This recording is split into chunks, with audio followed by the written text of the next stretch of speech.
My opening text, it's not a primary text, but it is my opening text. It is from the book of Psalms. Na andiko langu la kufungulia ni kutoka katika kitabu cha Zaburi, Psalms 82, ile 82, verse number 6 to 7. mstari wa 6 hadi wa 7. The Bible says, Biblia inasema, I said you are God. mimi nimesema ninyi ni miungu. You are all sons of the Most High. Na wana yote pia. Verse number 7. Mstari namba 7. But you will die like mere men. Lakini mtakufa kama wanadamu wa kawaida. You will fall like every other. Na mtaanguka kama watawala wengine. The one who said, I said, yule ambaye anasema nimesema, who was speaking in this verse, nani alikuwa anazungumza katika mstari huu? was God the Almighty. Ni Mungu mkuu. And he was speaking na alikuwa anazungumza to mere men. na watu wa kawaida. So God was saying to mere men, kwa hiyo Mungu alikuwa anasema kwa watu wa kawaida, that I said you are gods. kwamba mimi nimesema ninyi ni miungu. Your uncle, it's not the government, sio mjomba wako wala it's serikali, not the church, sio kanisa, but God. lakini ni Mungu.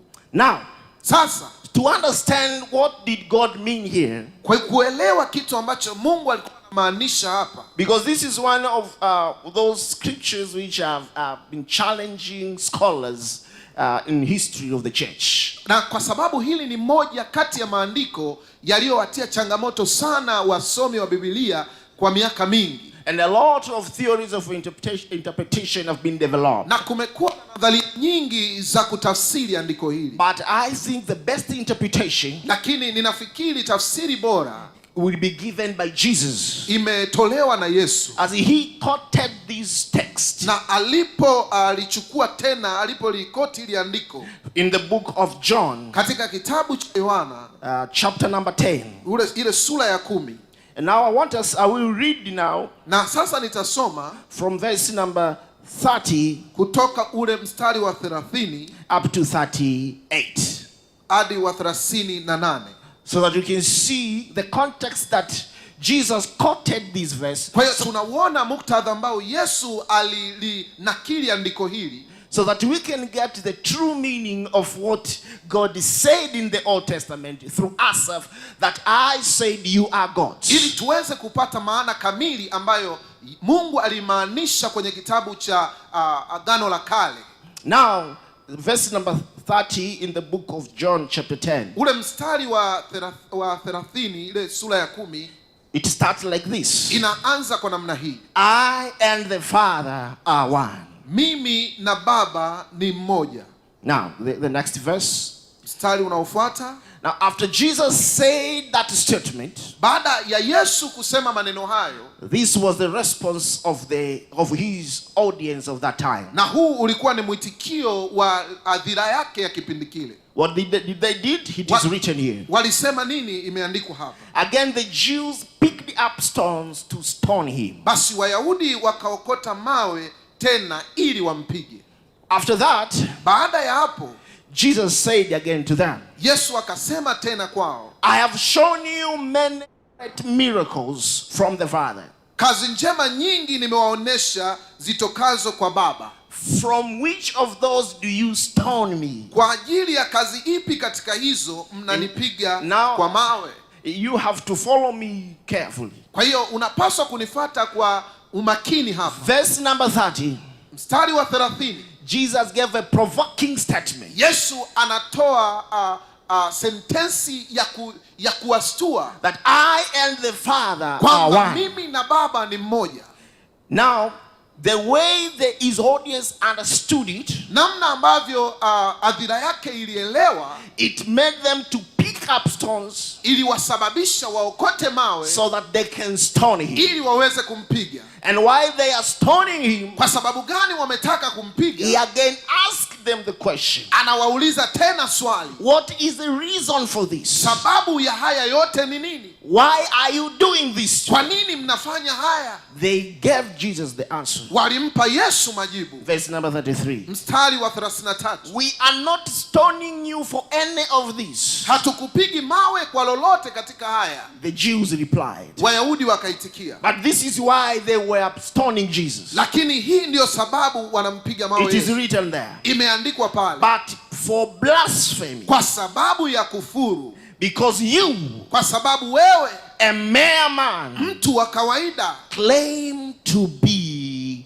God. Unajidai kuwa ni Mungu. Are we together, people of God? Tuko pamoja watu wa Mungu. Are you following me? Mnanifuata? Now let's go to verse number 34. Sasa tusome ile mstari wa 34.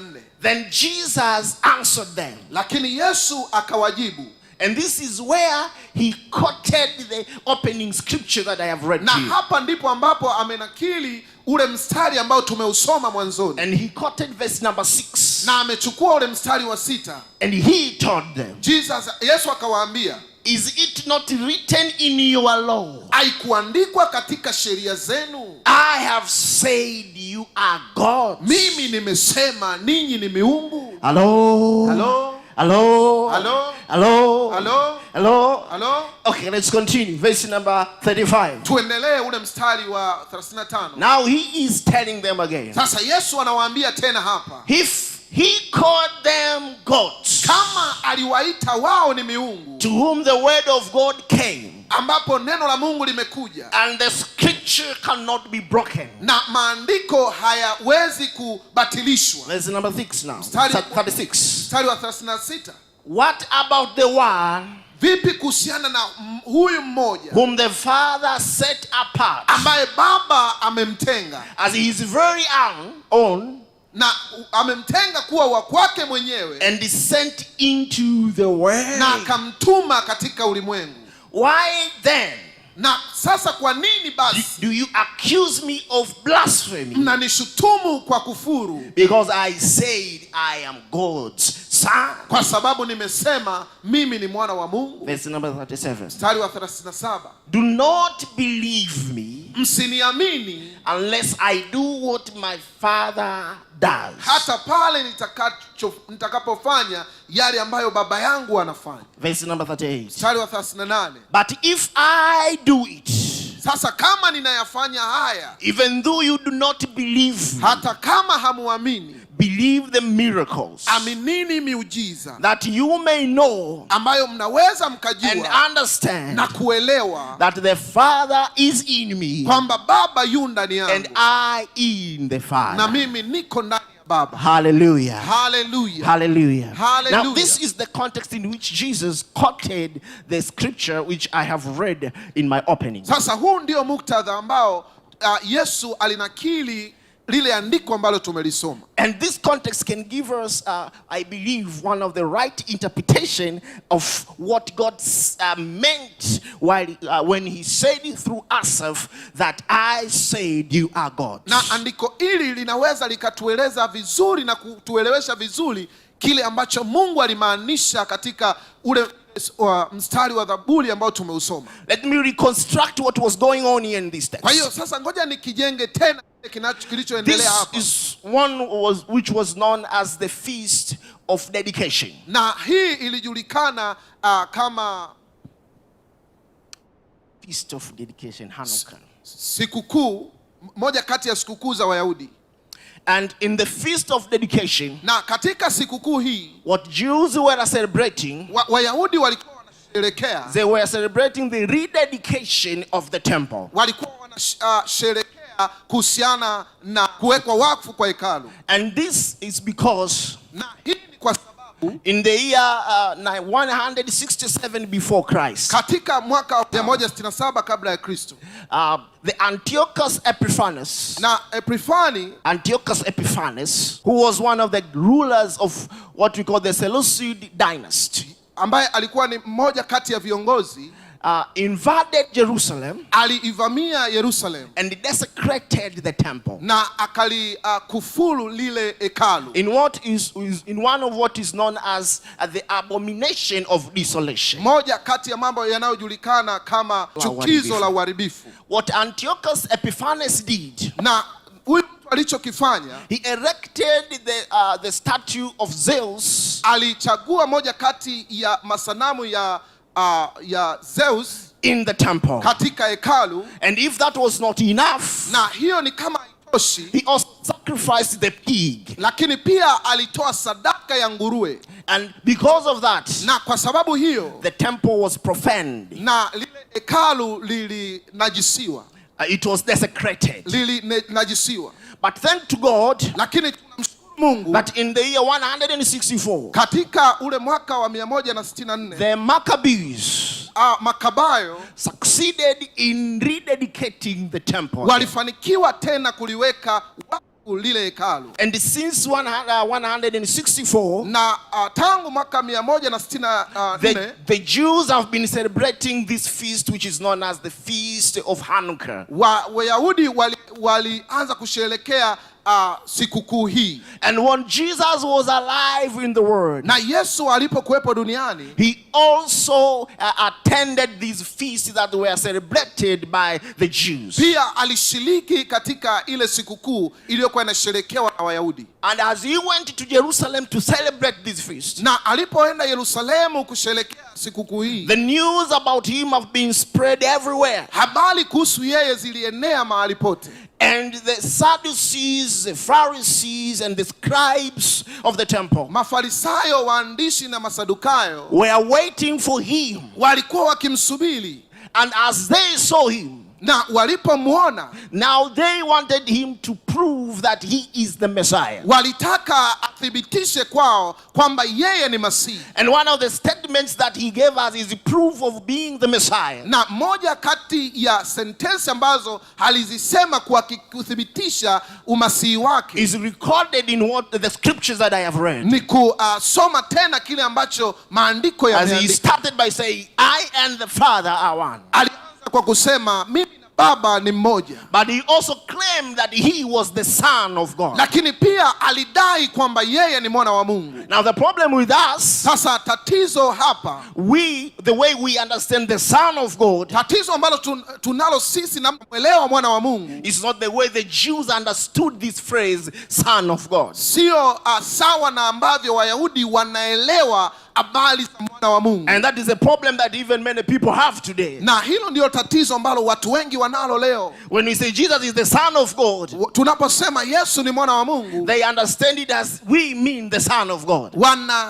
Wanaelewa tofauti namna ambavyo inamaanishwa mwana wa Mungu. But to the Jews, lakini kwa Wayahudi, they understood what Jesus meant. Wanaelewa nini anamaanisha. That's why they picked up stones. Hiyo ndio sababu wameokota mawe and stoned him. Wakaanza kumpiga na mawe. Hallelujah. Hallelujah. Hallelujah. Hallelujah. And Jesus asked them, na Yesu aliwauliza, why are you stoning me? Kwa nini mnanipiga na mawe? What wrong have I done? Nimefanya kosa gani? And they told him, na walimwambia, it's not because of the miracles that you have done. Sio kwa sababu ya miujiza unayofanya. But it's because of the statement that you have made. Kwa sababu ya kauli uliyoisema. That you being a mere man. Wewe mtu wa kawaida. You being a mere man. Umekuwa mtu wa kawaida. You call yourself God. Unajiita mwenyewe kwamba ni Mungu. Now you have to understand from the scripture. Tunapoelewa katika maandiko. That Jesus said, I and the Father are one. Mimi na Baba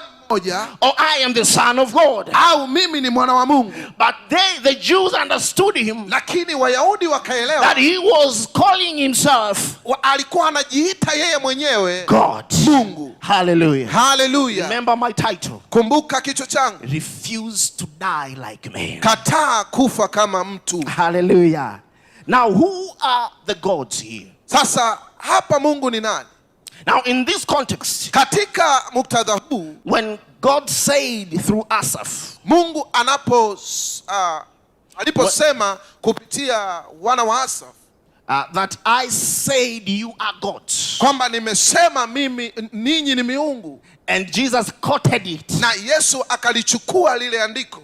Now, God, the scripture means Maandiko yanamaanisha the people whom God said that you are gods, watu ambao Yesu anawaambia kwamba ninyi ni miungu, they were mere men. walikuwa ni watu wa kawaida, Mere men. watu wa kawaida, Wanadamu. wanadamu wa kawaida. Hello. Hello? Hello. Hello? Now, there are other ways that this word gods can be interpreted. Na hili neno Mungu kwa namna nyingine linaweza kutafsiriwa. It can be interpreted to mean angelic beings. Inaweza kutafsiriwa kwamba ni viumbe vilivyo kama malaika. But here in the context that we have read, Lakini katika muktadha soma, that of Psalms 82 ambayo ni Zaburi ile sura ya 82 and John chapter 10, na Yohana ile sura ya 10, when God said you are gods, Mungu anaposema ninyi ni miungu, he was speaking to mere men alikuwa anazungumza na wanadamu wa whom kawaida God delegated his power to rule, ambao Mungu amewapa nguvu yake, wamekaimisha nguvu yake ya kutawala and judge na kuhukumu over his people. juu ya watu wake. The people whom God called gods, Watu ambao Mungu anawaita miungu they were mere men. walikuwa ni wanadamu wa kawaida, But these mere men, lakini hawa wanadamu they had the power, wamekuwa na nguvu, they had the authority wana mamlaka to rule kuongoza and judge na kutoa hukumu over other people. juu ya watu wengine. The Jews knew that the gods of Psalms, Wayahudi walijua Mungu wa Zaburi were mere men. alikuwa ni mwanadamu wa kawaida. Now, if they were not, this is what Jesus meant. If they were not offended when God said, I said you are gods, Kama hawakukwazika Mungu aliposema ninyi ni miungu, and they were mere men to whom God is speaking, na walikuwa ni watu wanadamu wa kawaida Mungu alikuwa anazungumza nao, why should they be offended by Jesus calling himself son kwa of God? nini sasa wanakwazika kwa Yesu kusema kwamba yeye ni mwana wa Mungu? This is what Jesus meant. Ni kile ambacho Yesu alimaanisha. Hallelujah. Hallelujah. Hallelujah. Hallelujah. Now, sasa if the gods here are mere men, kama miungu hapa ni wanadamu wa kawaida, and me and you are mere men, na mimi na wewe ni wanadamu wa kawaida, what evidence do we have to call ourselves gods? kuna ushahidi gani wa kujiita sisi ni miungu? Now let me show you something. Ni kuonesha jambo fulani. If you go back to verse number 38, that's 35 to 38. Unapokwenda kwenye ule mstari wa 35, 36, 37 In the John chapter 10, katika kitabu cha Yohana ile sura ya 10, there are three things that God highlighted here. kuna vitu kadhaa hapa Mungu ameviweka wazi. What was a proof of Jesus' claims to be God in this text? Upi ulikuwa ushahidi ambao Yesu alikuwa anathibitisha kwamba yeye ni Mungu? The first thing, Jambo la kwanza, that he was a son of God. kwamba yeye ni mwana wa Mungu. But the second thing, Jambo la pili, that God was in him. Mungu alikuwa ndani yake. The third thing Na jambo la tatu is the works that he did. ni kazi alizokuwa anazifanya. Hello. Hello? Hello. Hello? The proof that Jesus was God in this text, Uthibitisho kwamba Yesu ni Mungu katika maandiko haya, it was the way he called himself, the ni name namna alivyojiita yeye mwenyewe of the Son of God. kwamba ni mwana wa Mungu. But another thing, Lakini jambo lingine, God was in him. Mungu alikuwa ndani yake. But the third thing Lakini jambo la tatu, was the works he did. kazi alizozifanya. These are the things that he has highlighted to us as the proofs of his claim as God in this text. Na huu ndio ushahidi wa madai yake ya kwamba yeye ni Mungu katika maandiko haya. Hallelujah. Hallelujah. Now, here my thesis today, my aim today, Kusudi langu siku ya leo, I want to show you ninataka nikuoneshe that you are not ordinary man. wewe sio mtu wa kawaida. Although you are man, Hata kama wewe ni mwanadamu, although you look ordinary, hata kama unaonekana wa kawaida, but you are extraordinary. lakini wewe si wa And kawaida. because of that nature of being extraordinary, Na kwa sababu ya ile hasili ya it opens the door for you inafungua mlango kwako to do extraordinary kufanya things. vitu visivyo vya kawaida, Not as mere man, sio kama mwanadamu wa but kawaida, as God. kama Mungu, As God has called us. Mungu ambaye ametuita. I want to show you, Nataka nikuoneshe are we really gods? Are we really extraordinary like we claim? sisi ni watu tusio wa kawaida kama tunavyodai. Now, I have said the proof that Jesus gave in the text of John chapter 10. Nimesema uthibitisho ambao Yesu ameutoa katika Yohana ile sura ya 10 verse number 35 to 38. Mstari wa 35 hadi 38 is the phrase son of God. Ni ile kauli ya mwana wa Mungu. But the another sentence was God. He said God was in him. Na kauli nyingine Mungu alikuwa ndani yake. But also the works he did. Lakini pia kazi anazozifanya. These were the things that identified him as God. Hivi ni vitu vilivyokuwa vinatambulisha kama yeye Mungu. Let me rephrase it. Hebu ngoja niviseme tena. These are the things that made Jesus extraordinary. Hivi ni vitu vilivyomfanya Yesu kuwa asiye wa kawaida. Okay. What about us? Sasa vipi kuhusu sisi? Do we have these things? Tunavyo hivi vitu? Now, number 1. Jambo la kwanza. Jesus called himself son of God. Yesu alijiita yeye mwana wa Mungu. What about us? Vipi kuhusu sisi? The scripture is very clear. Maandiko yako wazi. In John chapter 1 verse number 12. Ile Yohana ile sura ya kwanza mstari wa 12. To those whom received him. Kwa wote waliompokea. He gave them the power to become the sons of God. Aliwapa uweza wa kufanyika wana wa Mungu. Not in the sense that Jesus was. Sio kwa namna ambayo Yesu alikuwa. But as adopted sons of God. Lakini kama wana walio chukuliwa tena. Hello. Hello. Hello. Hello. The scripture calls us gods. Maandiko yanatuita miungu. Although not in the sense that Jesus was. Hata kama sio kwa namna ambayo Yesu alikuwa. But still we partake in his nature. Lakini bado tunalithi ile namna yake. Again calls us gods. Na maandiko yanatuita miungu. And you know when you read the Bible. Unaposoma Biblia. The word son of God. Neno mwana wa Mungu. Or sons of God. Au wana wa Mungu. So we have 3 types of sons of God. Tuna namna 3 au aina 3 za wana wa Mungu. Now the first one namna ya kwanza is what we call the only begotten son of the Father. Ni ile tunaita mwana pekee wa Mungu. The only begotten son of the Father. Mwana pekee wa Mungu. From John chapter 1 verse number 14. Kutoka ile Yohana ile sura ya. Can you put it here so that you can see? Unaweza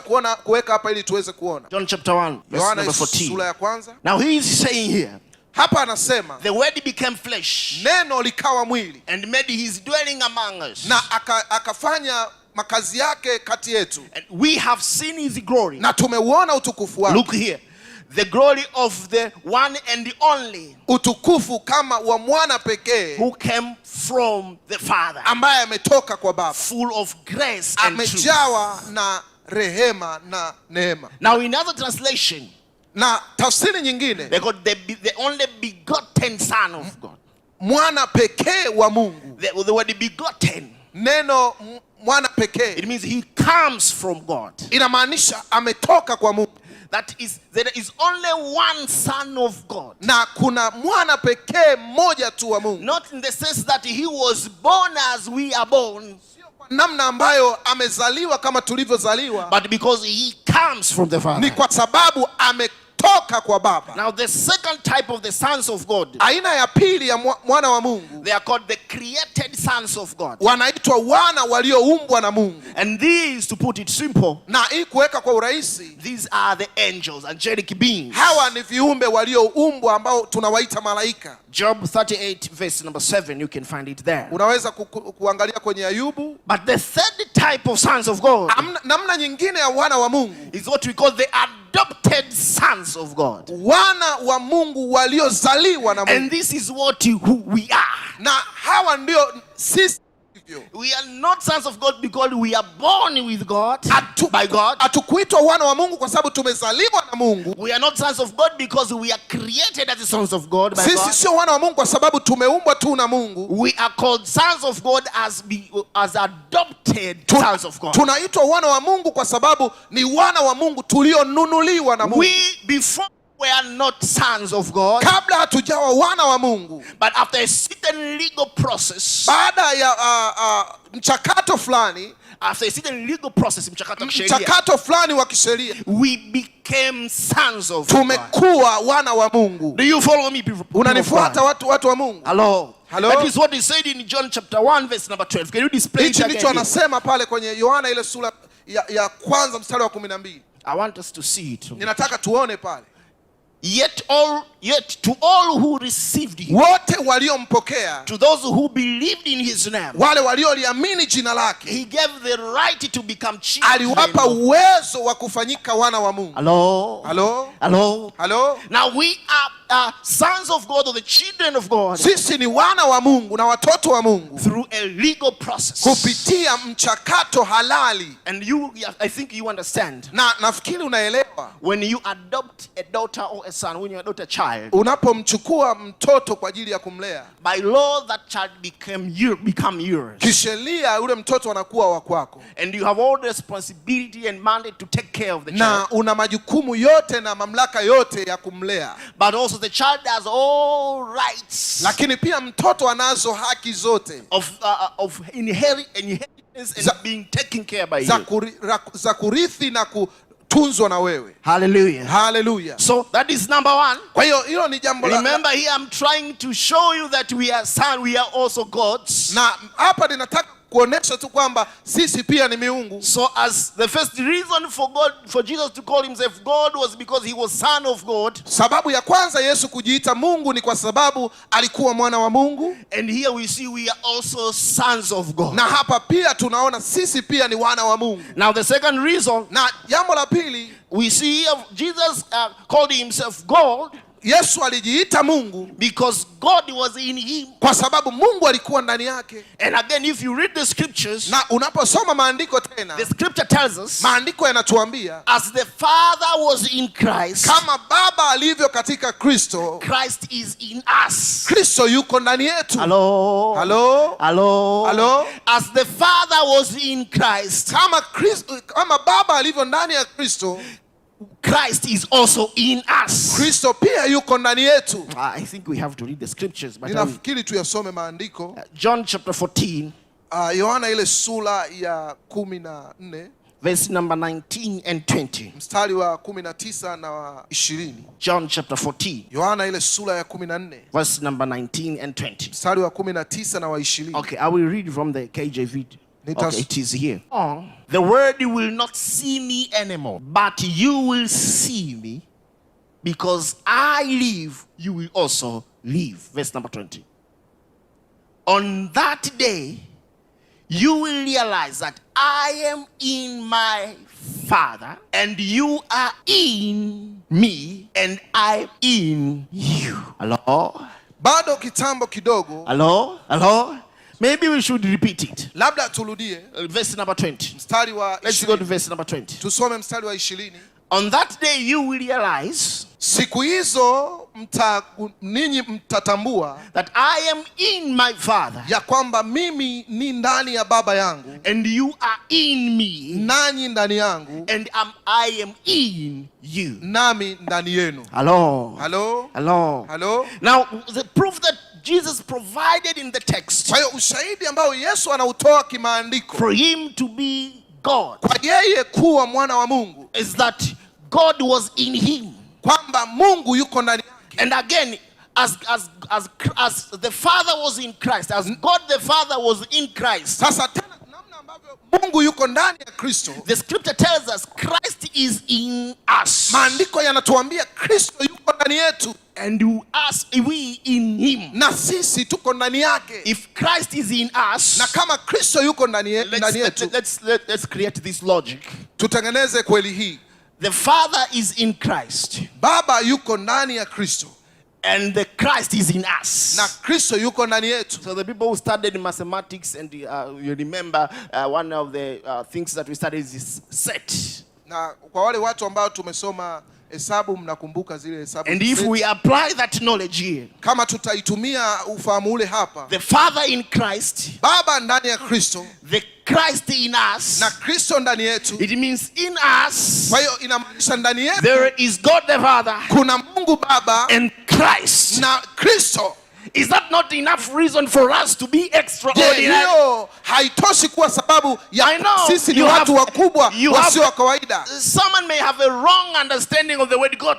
Kuna watu wanaweza wasielewe maana ya neno Mungu. It's not in the divine way, sio kwa namna ile ya kiungu. But here when he said you are gods, hapa tunaposema kwamba ninyi ni miungu, it is in the sense of authority and ni kwa power. namna ya ile mamlaka na I defined what God's meant in the Psalms. na ndio maana ya ile Zaburi ambayo Mungu ameisema pale. And Jesus re-emphasized it Na Yesu anaielezea vizuri in the book of John chapter 10. katika kitabu cha Yohana sura ya 10. That is it not written in your law? Je, haikuandikwa katika sheria yetu That I said you are gods. kama nimesema ninyi ni miungu? And he again interpreted it to them. Na anatafsiri kwao. And he said, if God said it to me amongst you are gods. Na kama Mungu amesema kwa watu ninyi wa kawaida kwamba ninyi ni miungu, and you are not offended by na that. hamkwazika kwa hilo. Why are you offended when I said I am the son of Kwa God? nini mkwazika nikisema mimi ni mwana wa Mungu?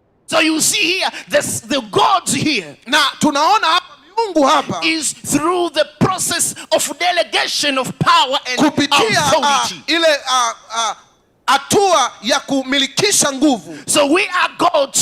Kwa hiyo sisi ni miungu, Not because we are in the same level with God the sio kwa Father, sababu tupo sawa na Mungu or in the same nature and the level with God the Son, au tunayo ile asili ya Mungu, but we are gods lakini sisi ni miungu because God the Father and the Son, kwa sababu Baba Mungu they have delegated the authority and the power na to us. Mwana wameachia nguvu ndani And yetu, this authority and the power na haya mamlaka na nguvu that has been delegated to us ambayo yamekaimishwa kwetu makes us extraordinary. yanatufanya tusio wa kawaida. Hallelujah. Haleluya, Hallelujah. haleluya. Okay, time is running. Let me finish. Ngoja nimalize hapa. Another reason, another evidence that is provided by Jesus here Sababu nyingine ambayo ilitolewa na Yesu for us to be gods also kwa sisi kuwa miungu is that the works ni kazi. The works prove Kazi zinathibitisha that he was God. kwamba yeye alikuwa Mungu. What about us? Vipi kuhusu sisi? Now again you can read John 14:12. Pia unaweza kusoma Yohana ile sura ya 14 mstari wa 12. Let's put it there again. Tuweke pale tena tusome. John 14:12.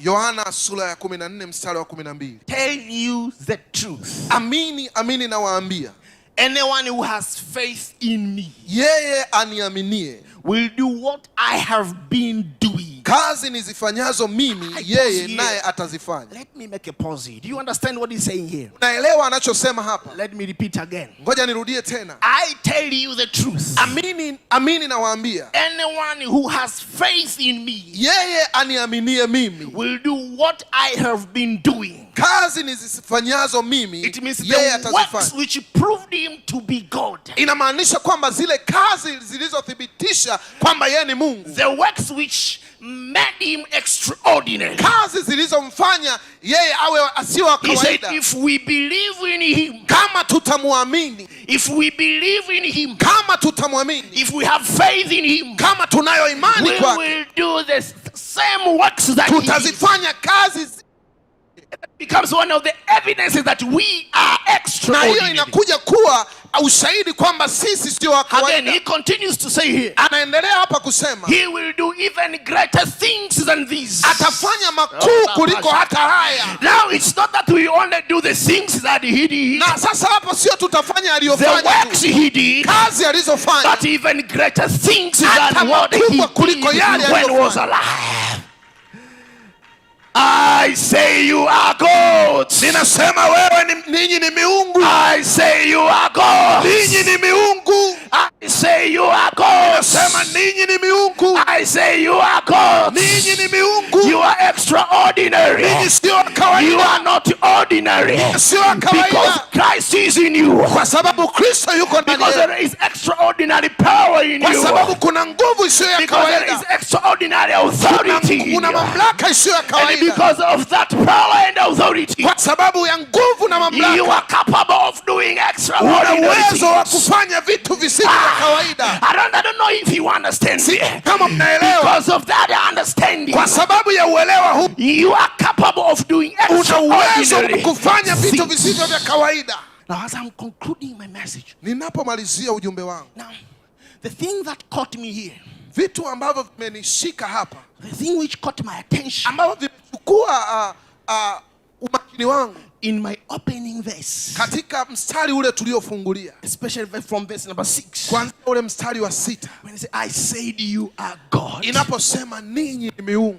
Now, Sasa when you come to verse number, unapokuja ule mstari wa 7, but you will die like men. lakini mtakufa kama watu wa kawaida. This confused me. Hili jambo limenichanganya kidogo. It's made me to think. Limenifanya nifikiri.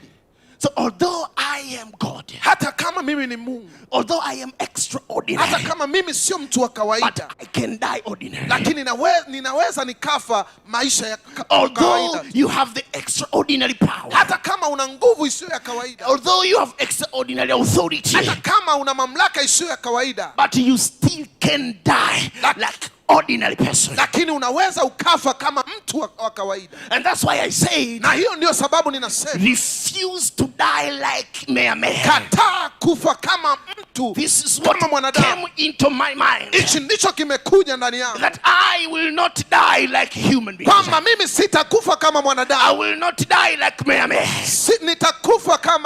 Sitakufa kama wanadamu. I will not die like ordinary people. Sitakufa kama wanadamu wa I will kawaida. make sure that I will die extraordinary. Nitahakikisha nitakufa kifo kisicho kawaida. You know, I remember what was shared by Miles Monroe when he was alive. Ninakumbuka kilichosemwa na Miles Monroe alipokuwa hai.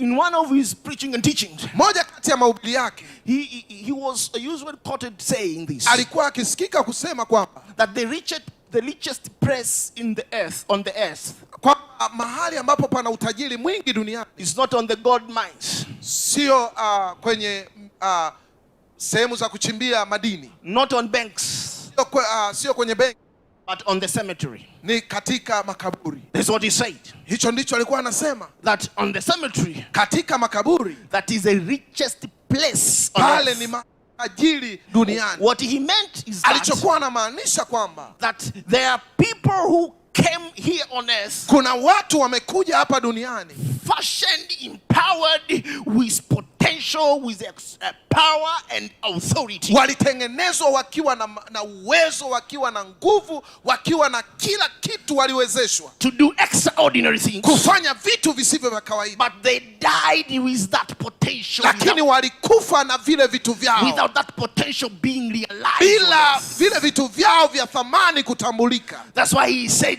the richest place on earth is in the cemetery. Hiyo ndio sababu anasema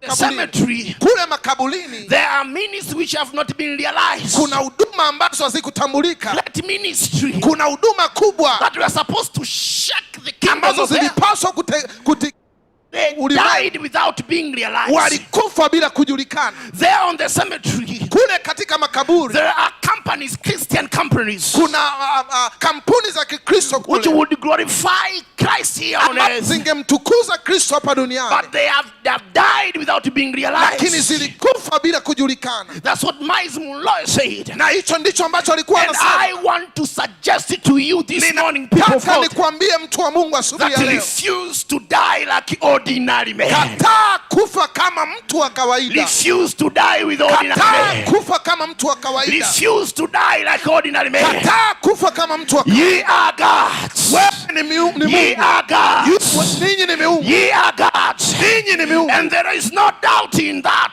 Na hatuna mashaka Because you are sons of God. kwa sababu Crying in your ninyi ni wana wa eyes. Mungu. But Christ is in you. Na Kristo yuko ndani yako. And God the Father is in you. Na Baba yuko ndani yako. Is what John said in 1 John chapter 4. Na hichi ndicho anasema Yohana kwenye Yohana wa kwanza sura ya 4. And verse number 4. Mstari namba I 4. say, you little children, Ninyi watoto wadogo, ye are of God. ninyi ni wana wa Mungu. And because ye are of God, Kwa sababu ninyi ni wa Mungu, you have overcome the world. mmeushinda ulimwengu. Because the one who is in you Kwa sababu aliye ndani is yenu, greater than the one who is outside. yeye ni mkuu kuliko yule aliyekuwa nje. So it doesn't matter Kwa hiyo haijalishi who comes against us in this ambaye world, anakuja kinyume na what sisi, stands in our way. hata nani Let anasimama mbele us yetu. have this understanding Tuwe na uelewa that huu, we are God. sisi ni miungu. We are God. Sisi ni miungu. We are not ordinary. Sisi si wa And kawaida. we have that standing. Na tunauelewa huo. I tell you, ninakwambia, that is the beginning of the journey of achievement and successes in your life. Na huo ndio mwanzo wa maisha yako. You know, one of the things that the devil likes, na moja ya kitu ambacho shetani anakipenda, or one of the methods of the devil, au njia anazozitumia, is making sure that you don't have the right knowledge. Anahakikisha kwamba hauna uelewa sahihi. And that's why God said it through Hosea. Na hiyo ndio maana anasema kupitia Hosea. In Hosea chapter 4 verse number 6. Hosea ile sura ya 4 mstari wa 6. That my people are destroyed. Watu wangu wanaangamizwa By the lack of knowledge. Kwa kukosa maarifa. My people are destroyed. Watu wangu wanaangamizwa by the lack of knowledge. Kwa kukosa maarifa. And so the devil likes it.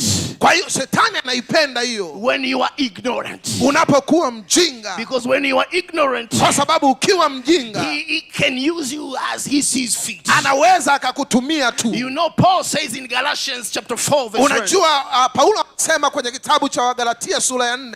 Ikiwa mrithi atabaki kuwa mtoto, hana tofauti na mtu. Let me put it like this. Ngoja niweke namna hii.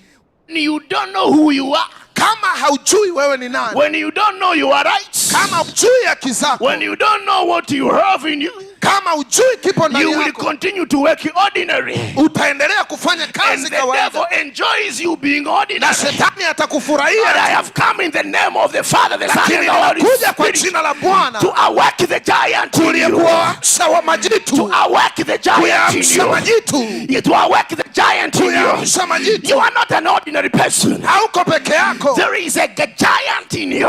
Kuna ukuu ndani yako. There is a giant in you. Kuna ukuu ndani yako. And if you awake, kama ukiamka, if you wake up, kama ukiamka, I tell you, you will do great things. Ninakwambia utafanya mambo makuu. You will do great things. Utafanya mambo makuu. You will do great things. Utafanya mambo makuu. You will do great things. Utafanya mambo makuu. Although the devil likes to preach to you that you are ordinary. Kama shetani anakuhubiria wewe kawaida. Now I have come to bring you the word of the God and the message. The message from God the Father and the Son and the Holy Spirit. That you are not ordinary. That you are not ordinary. That you are not ordinary. That you are not ordinary.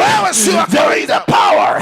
There is authority. There are great things that God has invested in you. And if you take the step of faith, I tell you, He is going to shake the word through you. He is going to shake the word through you. Listen to me, people of God. This year here at NLCC, this is the year of expansion and prosperity. Huu ni mwaka wa kuenea na kustawi. In the foreign land. Katika do you understand that concept?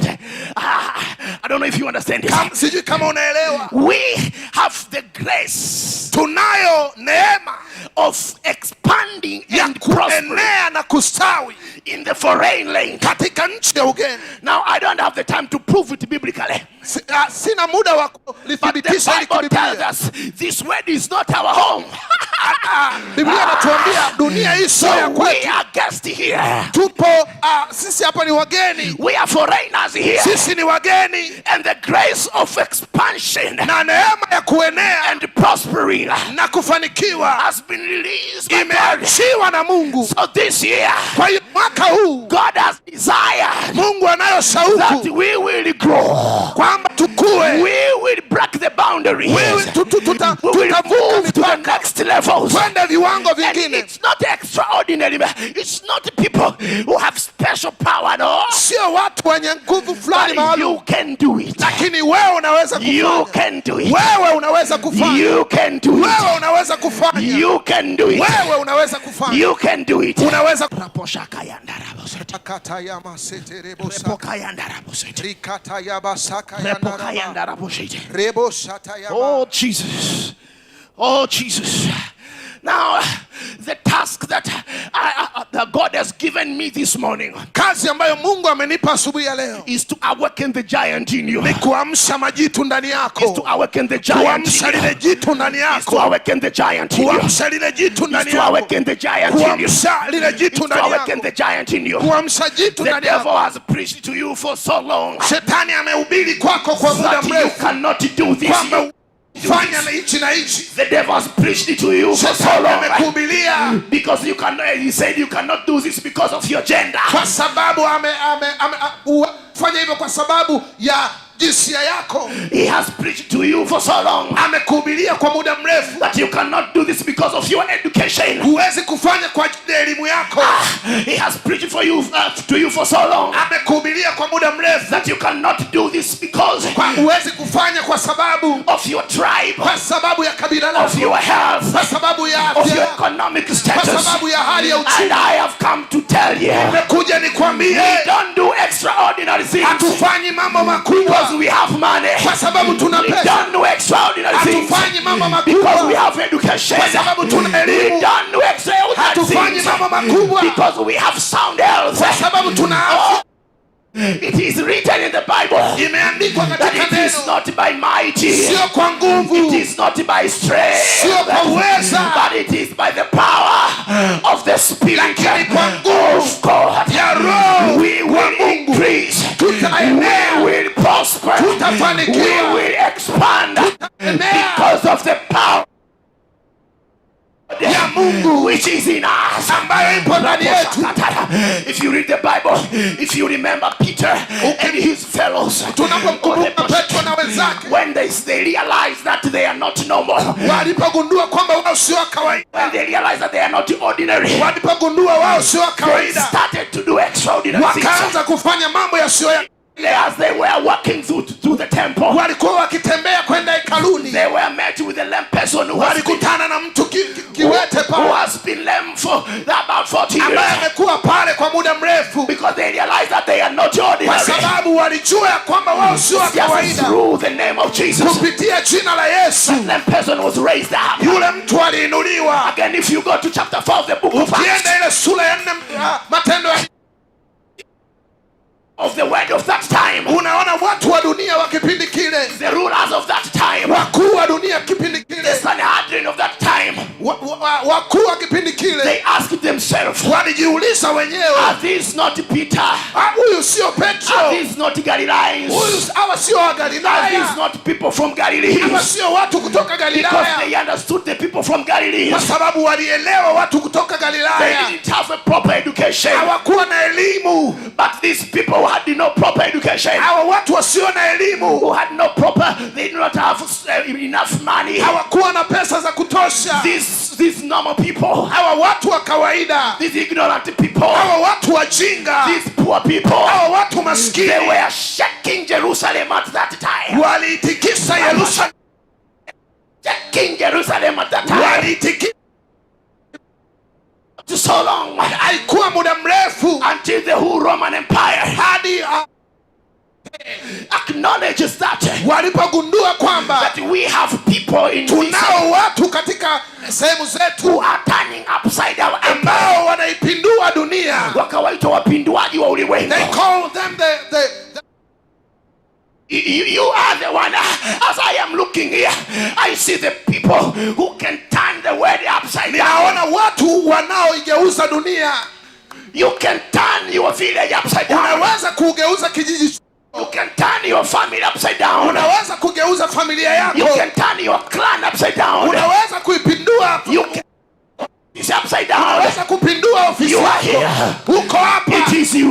ni wewe, It is you. ni wewe, It is you. ni wewe. Great things on this world. Tubaki kwenye dunia hii. Mambo makubwa katika ulimwengu The great things in this world yanafanywa are going to be done with the normal people. yanafanywa na watu wa kawaida It's sana. done with the normal people. Yanafanywa na watu wa kawaida That's sana. done with the normal Na ndio people. kazi iliyonileta hapa And asubuhi ya that is leo. the work that brings me here. Kuamsha jitu lililokuwa ndani Wake up yako. the giants. Kuamsha jitu To lililokuwa wake ndani up the yako. giants. Kuna jambo Bwana anataka There's afanye. something God wants to do. There's something that God wants to Kuna do kitu anataka in afanye this season and in this generation. katika kipindi hiki na And He kizazi will do it through you. na atafanya Wake kupitia wewe. up. Wake up. Amka. Wake up. Amka. Wake up. Amka. Wake up. Amka. Tell the devil, Mwambie shetani, enough is enough. imetosha sasa. Enough of your preaching. Imetosha sasa. And now I have realized Sasa nimegundua that I am God. mimi ni Mungu. If I am God, Na kama mimi ni there is Mungu, no environment can stand. hakuna mazingira yanaweza kusimama. Power to command the Tunayo environment. nguvu ya kuamuru. We have the power to speak things into being. alivyo. Listen to me, people of God. Nisikilizeni watu wa Mungu. People who will benefit from the grace. Kuna watu wanapata faida kwa Kristo, Expanding and prospering. wanaenea na kufanikiwa. Are the people who will realize Ni watu waliogundua who they are. wao ni kina nani. Raise up your hands. Inua mikono yako. Speak to God this morning. Sema na Mungu asubuhi ya leo. Say, God, awake the giant in Mwambie me. Mungu, ninaamsha jitu ndani yangu. Awake the giant in me. Ninaliamsha jitu ndani yangu. Awake the giant in me. Ninaliamsha jitu ndani yangu. Awake the giant in me. Ninaliamsha jitu ndani yangu. Renew me, O Lord. Unanijua Give me Bwana. new strength, O Lord. Nipe nguvu Bwana. If you were tired, Kama umechoka, there is a promise na kuna ahadi that for those who will await the kwa Lord, wale watu wanaomsubiri will Bwana, be. Bwana atawapa nguvu. Speak to the Lord this morning. Sema na Bwana asubuhi ya Speak to the leo. Lord this morning. Sema na Bwana asubuhi ya Speak to leo. the Lord this morning. Sema na Bwana. Father, thank you for this word. Asante kwa neno hili. You have brought this word Umelileta neno hili because there's something big you kwa want sababu to do. kuna kitu unataka ufanye, And you will do it na utakifanya through hakika us. kupitia sisi. Although we look ordinary, Hata kama tunaonekana wa kawaida, but we are not ordinary. lakini sisi sio wa We kawaida. are extraordinary. Sisi ni watu sio wa kawaida. Father, I pray Baba, ninaomba that your people kwamba watu wako will live according to their identity. wataishi kulingana na We will utambulisho wao. start living according to our Wataishi identity. kulingana na utambulisho We wao. will start living according to our identity. Tutaishi kulingana na utambulisho We will wetu. start living according to our Tutaishi identity. kulingana na utambulisho We wetu. will start according to our Tutaishi identity. kulingana na utambulisho And wetu. Lord, you will do great Na things. Bwana utafanya mambo makuu. Lord, you will do great things. Bwana utafanya mambo And I makuu. pray the Lord, Na Bwana, ninaamini whoever will take a step of faith yeyote ambaye atachukua hatua ya and imani start living as his or her na identity, ataishi kama utambulisho wake, Lord, you will back up your word. Bwana utamwezesha, As you say in Jeremiah chapter 1 verse 12, kama ulivyosema kwenye Yeremia ile sura that you ya are looking 12 for your word kwamba unalitazama neno so lako that you can fulfill it. ili uweze kulitimiza. I believe that, Lord, right now, Ninaamini Bwana, wakati you huu have released your word to us, umeliachia neno lako that kwetu, we have to refuse to die like mere men. kufa kama wanadamu, And because you have invested in us na kwa power, sababu umewekeza nguvu ndani yetu authority, na mamlaka and strength na uwezo to overcome everything, kushinda kila kitu, because you want us to glorify you on kwa this sababu earth. unataka tukutukuze, May it be manifested in you ikadhihirishwe tena kwetu, as this, Lord, you have said this year. kama ulivyosema mwaka huu It is the year of ni expansion mwaka wa kuenea and prosperity. na kustawi. May all of us people, Kila may all of mmoja us, oh God, wetu, kila mmoja wetu be benefit from this grace tukafani kupitia neema that hii God you have released. ambayo Bwana ume, In the name of Jesus katika Christ, jina la Yesu I pray and believe. ninaomba na kuamini. Amen. Amen.